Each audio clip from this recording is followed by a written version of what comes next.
Quand j'étais petit, comme beaucoup de gamins, je jouais aux petites voitures.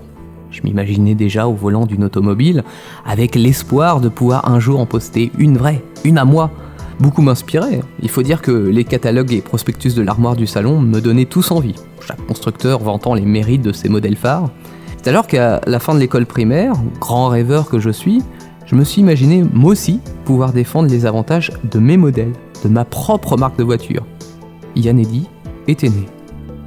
Alors évidemment, c'est avec nostalgie mais aussi amusement que je regarde ses premiers dessins. Prendre la route à bord d'une Living aurait été sans doute très dangereux. Je me sentirais certainement plus en confiance dans un modèle de mon dernier catalogue datant de la fin de ma période collège. Entre les deux, des dessins, de très nombreux dessins, une gamme complète de modèles sans cesse renouvelés, un monde à moi en fait, un petit peu d'argent de poche aussi en vendant certains dans la cour du bahut. À 1 franc à l'époque, c'était donné.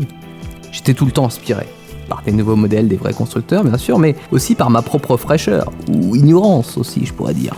En tout cas, ce qui est sûr c'est que j'avais du temps pour laisser mon esprit vagabonder, toutes ces heures de cours à dessiner. Alors oui, les plus cartésiens me diront qu'en cours, on écoute le cours et on fait les exercices du prof.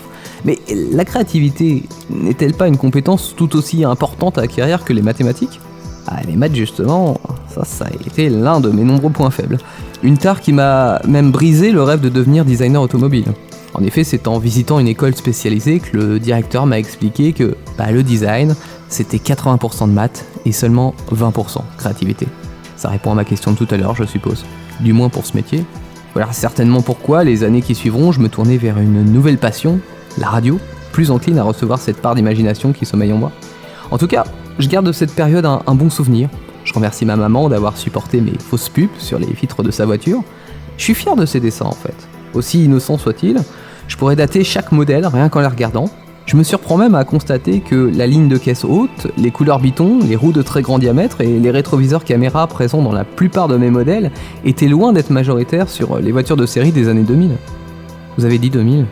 20 ans, déjà.